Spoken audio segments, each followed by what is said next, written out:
Rappers who never feared Diddy. Throughout his illustrious career, Diddy has been a towering figure in both the music and entertainment industries. From founding Bad Boy Records to curating one of the most influential careers in rap history, Diddy, also known as Sean Combs, made sure that people knew he wasn't to be messed with. With his larger-than-life persona, Diddy commanded respect and power wherever he went, throwing infamous parties, signing chart-topping artists, and building an empire that spanned decades. But not everyone has been intimidated by Diddy's immense influence. In a world where power can silence opposition, some rappers have made it clear that they didn't fear Diddy, no matter how large his empire grew. From public feuds to outright defiance, these rappers stood their ground, challenging Diddy's authority without hesitation. In today's video, we'll explore the stories of these fearless rappers, those who weren't swayed by Diddy's influence and didn't hesitate to call him out.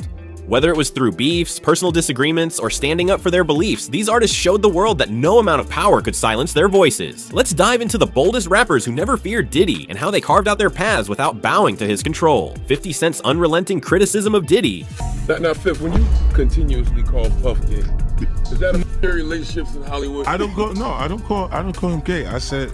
Let me read it, Fifth. Oh my God. Sorry I can no longer help you guys.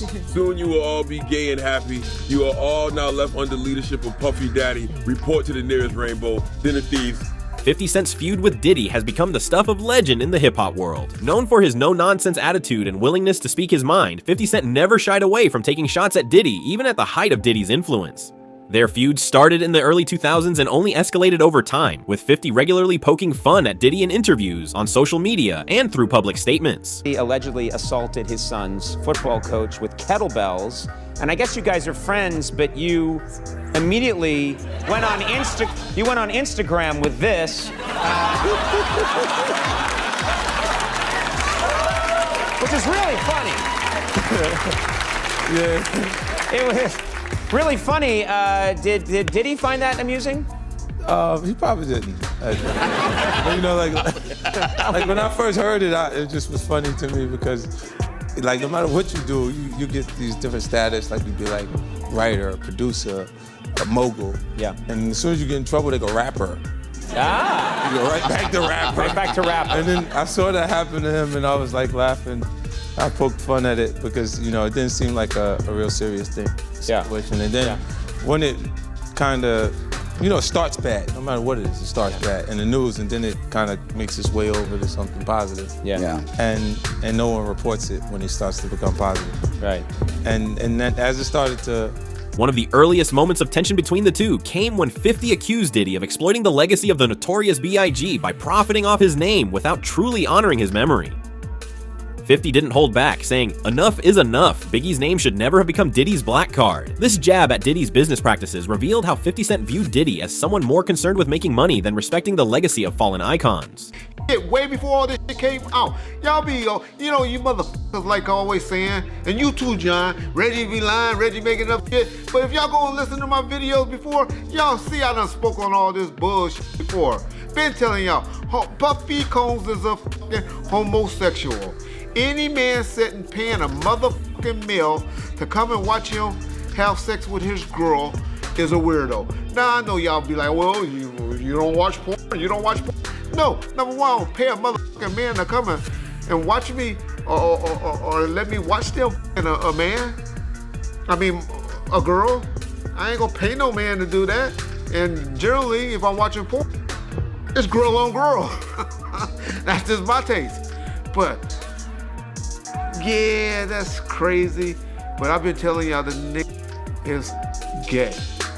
He's gay, but when you have to have these females around, you gotta hide that crazy fantasy. Y'all got Gene done told y'all. The nigga going to buy butt plugs. Somebody gonna come out and tell y'all these stories. It's just a matter of time.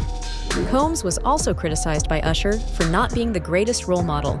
Over the years, 50 Cent has continued to troll Diddy relentlessly, from mocking his fashion choices to making fun of his infamous freak-off parties. He even took things a step further by accusing Diddy of being involved in some questionable behavior at these parties. Whether joking about Diddy offering to take him shopping or calling out his interactions with other rappers, 50 Cent's message was clear. He wasn't afraid of Diddy's power and influence. Now, Fifth, when you continuously call Puff gay, does that affect your relationships in Hollywood? I don't call him gay. I said Let me read it, Fifth. Oh my God. Sorry I can no longer help you guys. Soon you will all be gay and happy. You are all now left under leadership of Puffy Daddy. Report to the nearest rainbow. Dinner Thieves in theaters January. Oh, that's why he says things. He doesn't even know what he's saying is like fruity. You know what I'm saying? Like, he says something fabulous and he goes, yo, but me and you, we ain't party. Like, we need to party. What is he talking about? That's the kind of stuff that when people say that to me, I get a little uncomfortable. I get uncomfortable. Like he said something to me one time, a long time ago, at Chris Lighty's wedding. He told me he'd take me shopping. I looked at him like, what'd you just say? Let me move, man, before I do something. You're gonna make me mess up the wedding. Oh, that's a nice gesture. Let me get out. No, dude, take me. That's what a guy says to a girl. Despite Diddy's attempts to brush off the criticism, 50 Cent's unrelenting commentary kept the public's attention. In recent years, when Diddy faced serious allegations and legal trouble, 50 Cent was one of the first to comment, using humor and sarcasm to drive home his point. Through it all, 50 Cent never backed down, proving that he was one of the few rappers unafraid to take on Diddy publicly. Tupac's historic beef with Diddy. Can you envision a day when, y'all, if not get together and make an album, just peacefully coexist? There's no dream of making an album with Biggie and Puffy or none of them. We're not sweating it like that. This is our family. We peacefully coexist right now because we all cool. Everybody's here. They sell records. We sell records. Well, I guess you could call that selling records. What they do.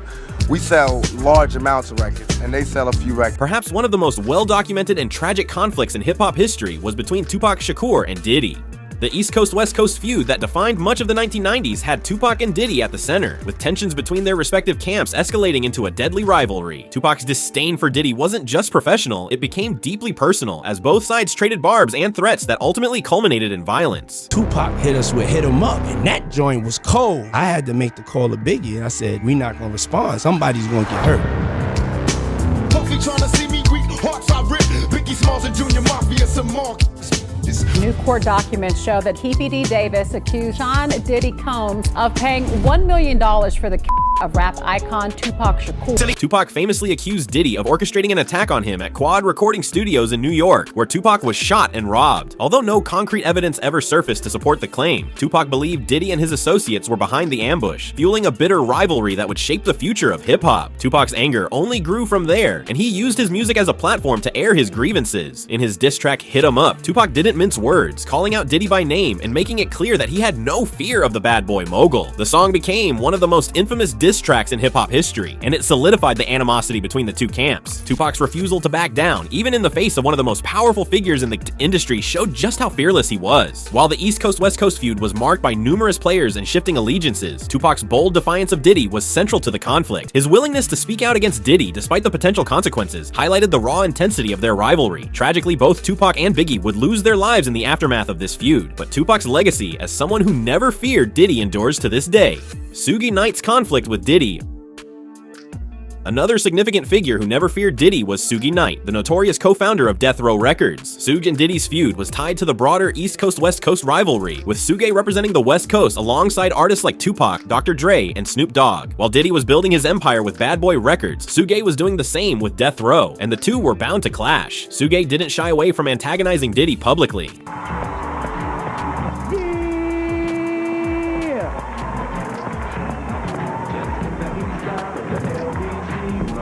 Yeah. Ain't no call full of girls, ain't no need to tweak. All you search know what's up with 213. First of all, I'd like to thank God. Second of all, I'd like to thank my whole entire Death Row family on both sides, you know what I'm saying? I'd like to tell Tupac keep his guards up. We ride with him.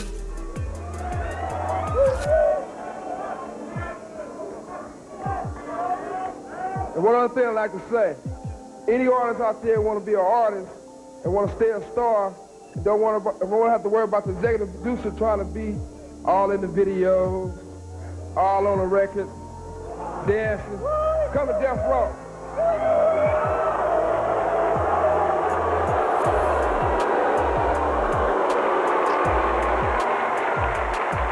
At the 1995 Source Awards, Sugay infamously called out Diddy without mentioning him by name, saying, "Any artist out there who wants to be an artist and wants to stay a star don't want to have to worry about the executive producer being all in the videos, all on the records, dancing. Come to death row." The crowd erupted, knowing exactly who Sugay was targeting. Sugay's disdain for Diddy was well known, and their conflict often escalated into physical confrontations between their respective entourages. One of the most infamous incidents occurred at a party where Sugay and his crew allegedly beat up a member of Diddy's team, leaving him hospitalized. Sugay's willingness to confront Diddy head-on showed that he wasn't intimidated by the mogul's wealth or power. Sugay Knight's conflict with Diddy was about more than just business. It was a battle for dominance in the hip-hop world. Sugay's aggressive tactics and fearlessness in challenging Diddy made him one of the few figures in the industry willing to take on the bad boy mogul directly. Even as both men's empires began to crumble, Sugay remained defiant, never backing down from his long-standing rivalry with Diddy. Jay-Z's complicated relationship with Diddy.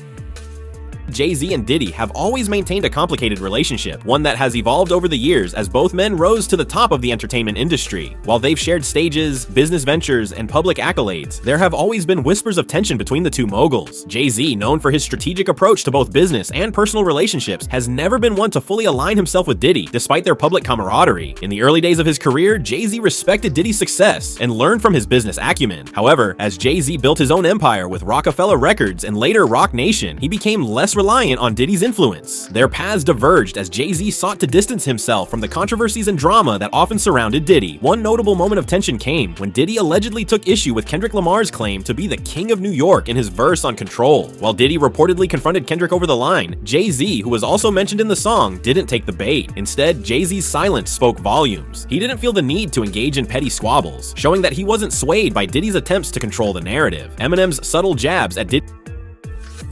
Eminem is another rapper who has never been shy about taking shots at Diddy, though his approach has always been more subtle than some of his peers. Throughout his career, Eminem has used his music to critique and poke fun at industry figures, and Diddy has been no exception. In his 2018 diss track, Kill Shot, Eminem famously rapped, "The day you put out a hit's the day Diddy admits he put the hit out that got Pac killed," referencing the long-standing conspiracy theory about Diddy's involvement in Tupac, and was delivered with Eminem's trademark wit. It was clear that he was taking a shot at Diddy, even if it was wrapped in humor. Diddy reportedly wasn't pleased with the line, but Eminem's fearless approach to his music meant that he wasn't concerned with the mogul's reaction. Throughout his career, Eminem has consistently demonstrated that he's not afraid to speak his mind, no matter who he's targeting. Eminem's willingness to call out Diddy, even indirectly, shows that he doesn't fear the consequences of going after one of the most powerful figures in the industry. His irreverent style and refusal to bow to industry pressures have made him one of the most respected and fearless voices in hip-hop. Kanye West's public defiance of Diddy.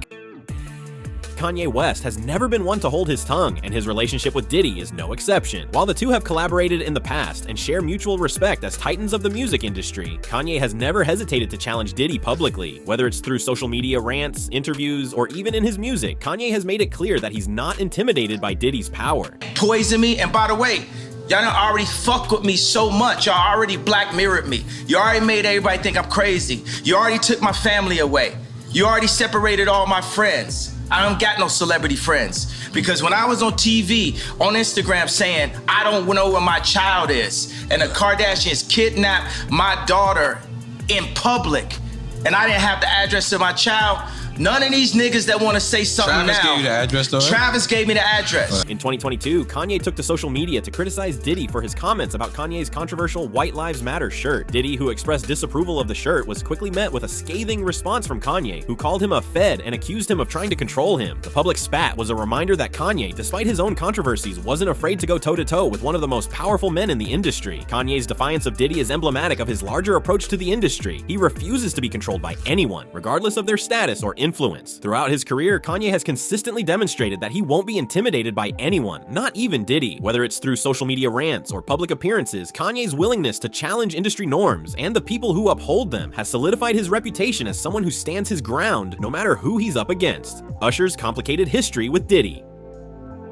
Usher's relationship with Diddy dates back to when Usher was just 14 years old, long before he became the global superstar we know today. In the early 1990s, Diddy took Usher under his wing, bringing him to New York to live with him as part of what was dubbed Flavor Camp. During this time, Usher was exposed to the fast-paced, flashy lifestyle that Diddy was known for, a world filled with wild parties, high-profile events, and influential figures in the music industry. Get back on track, so he sends him over to this guy named Puff Daddy. And as you can imagine, Usher had a problem, he just didn't know it yet. See, Puff Daddy was this up-and-coming music executive executive who could really turn someone into a star. He put them through this thing called Flavor Camp. And during Usher's term in this Flavor Camp, he lived with Puff. And in Usher's words, he would see questionable things. He said at any given time, you can open the door and see a bunch of random people playing Netflix. He said he would be up all night partying when all he really wanted to do was go to the studio. And this is when people speculate that Diddy did something to Usher. Now, I need you to listen to me. I'm gonna give you the evidence as to why people believe this, but until you hear— While Diddy undoubtedly helped shape Usher's career and introduced him to the music business, their relationship was complex. Usher has spoken about the strange dynamics of his time at Flavor Camp, suggesting that it wasn't the typical mentorship experience. In an interview with Howard Stern, Usher recalled that some of the things he witnessed during his time with Diddy made him uncomfortable, though he didn't fully understand them at the time. There were very curious things taking place, Usher said, reflecting on his time with Diddy. I didn't necessarily understand it. Kevin Hart said, "What?" And he grabs Kevin Hart and pulls him off camera because Kevin Hart doesn't have a filter. After Diddy's Flavor Camp, Usher comes out with an album called Usher. It has really explicit details about watching Netflix. Everybody's like, nah, this is uncomfortable. And people actually did not like the album because his young voice talking about those details really threw people off. And of course, the album was executively produced by Puff Daddy. His mom was like, yo, what the So she grabs Usher. You got former bodyguards coming out saying, yeah, Diddy was very inappropriate with Usher. There's a rumor that Usher got sent to the hospital because of an encounter with Diddy. In fact, rumors have been circulating for like 20 years about this situation. Which brings us to Usher and Justin Bieber. See, Justin Bieber was coming up in the same way Usher was, like when he was super young. L.A. Reid again found Justin Bieber.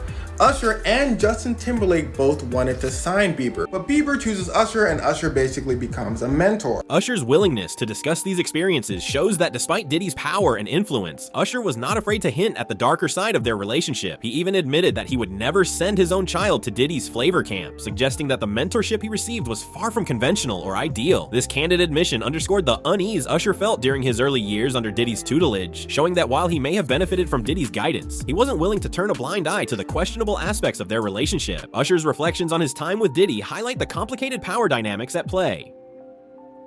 Though Diddy helped launch Usher's career, Usher's eventual success was due to his own talent and perseverance, not just the influence of Diddy. This underscores the notion that, even though Diddy may have tried to mold Usher in his image, Usher ultimately carved his own path, one that diverged from Diddy's. DMX's warnings about the industry and Diddy. The late DMX, one of the most raw and honest voices in hip-hop, had a tumultuous relationship with the music industry, and he was particularly outspoken about his distrust of industry moguls like Diddy. DMX's relationship with Diddy was fraught with tension, as DMX often expressed frustration over the way artists were treated in the industry, especially by powerful figures like Diddy. We all came to our studio, 33 South Broadway, we're by the studio, and I had my jaw, it's in Yonkers. And my jaw was still wired shut. This is when you got signed. I heard about the story. This is when he knew he would sign me. Okay. My jaw was wired shut, and the lobster got signed first to Puff, and D from our finest, Darren, he gave me the Puff. And one thing I respect about Puff, one thing I respect about him, and real shit, is that at least he told me to my face what he felt. And when D told Puff, he said, yo, if you like the lobster, you're gonna love X. And I spit or whatever, and he was like, his voice is too rough, he's unmarketable. Didn't like it, but I had to respect it. He fucked up. Let's make some noise for Puff fucking up. Hold up. He came right behind and tried to clean up. So maybe 3 weeks later, when he found out I was getting signed, but that time he was like, yo, I'll lace your pockets. I'll double what they gave you and lace your pockets. I'm like, nah, homie. Because if you didn't see the beast that I was What point did he tell you that? What point? I told you, like maybe 3 weeks after I got signed up to him. He's like, yo, I'll lace your pockets. I'll double what they gave you and lace your pockets. I'm like, nah, I'm cool. So it's a legendary story. You didn't know. I said, but I respect that about Puff. Right. I mean, because a lot of motherfuckers, they send you on a wild goose. They won't tell you. They're like, call me later. Yeah, industry talk. I respect the fact that he told me to my face. He said, you know what, your voice is too rough, you're not marketable. So at least he's willing to, in my mind, what I think he's saying is, work on this. Right. So, X, listen. Constructive criticism. It's a famous story that said that when you and Jay-Z battled, right? Because this battle happened, right? Correct? In a candid interview, DMX shared that he felt Diddy manipulated and exploited his artists, particularly the LOX, who had been signed to Bad Boy Records. According to DMX, Diddy made the group jiggy, forcing them to change their image and style to suit his vision, all while profiting off their work.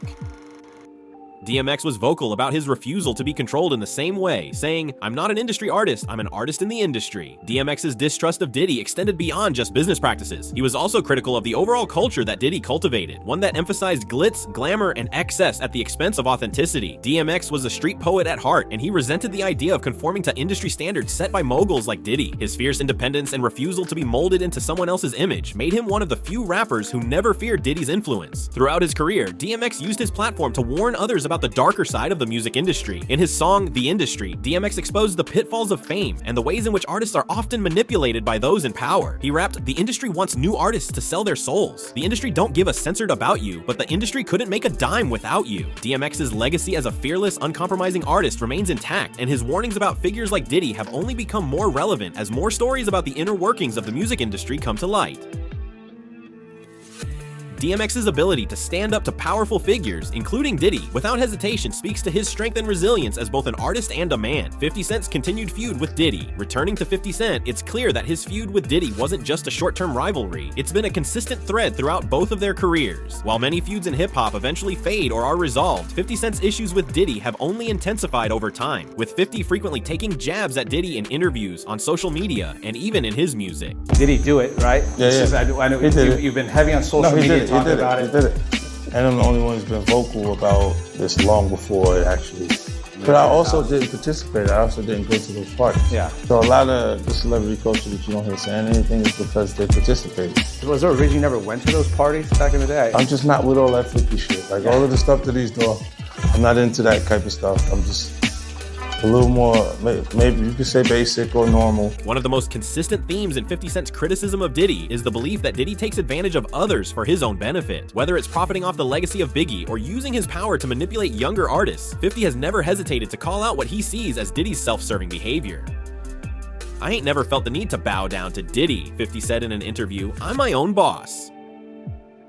Their feud took a darker turn when Diddy was arrested in 2024, and 50 Cent wasted no time in mocking the situation. He posted on social media, writing, "Now it's not Diddy do it, it's Diddy done," referencing Diddy's legal troubles and showing that he was more than happy to capitalize on the mogul's downfall. For 50 Cent, Diddy's fall from grace seemed to validate all the criticisms he had leveled at him over the years. And became Combs' day-to-day manager, later becoming director for the Officer of the Chairman. And the chairman, of course, is Diddy. She was promoted to Diddy's chief of staff back in 2020, and she's very important to him. Combs has even written about her on social media. Meet Christina Coram, chief of staff at Combs Enterprises. Christina, aka KK, keeps everything in my life and my business running. She's been my right hand for the last 8 years and has consistently proven. Despite Diddy's attempts to brush off the attacks, 50 Cent has remained relentless, ensuring that the public never forgets about their feud. His willingness to continually challenge Diddy, even in the face of his immense power and influence, is a testament to 50's fearless attitude. It's clear that 50 Cent isn't interested in making peace with Diddy. His feud with the bad boy mogul has become part of his legacy. These rappers, from 50 Cent to the LOX, DMX, and beyond, showed that no matter how powerful Diddy became, they were never afraid to stand their ground. Whether it was through public feuds, legal battles, or simply refusing to conform to the mold Diddy tried to create for them, these artists proved that they weren't intimidated by his influence. In an industry where power can often silence opposition, these rappers used their voices to push back against Diddy's control, ensuring that they remained true to themselves and their art. Their stories serve as a reminder that even the most powerful figures can be challenged, and that fearlessness in the face of power is what sets true artists apart. If you enjoyed today's video, don't forget to hit that like button and subscribe to our channel for more in-depth stories from the world of hip-hop and entertainment. We'd love to hear your thoughts in the comments, so be sure to let us know which rapper's story resonated with you the most. Thanks for watching, and we'll see you in the next video.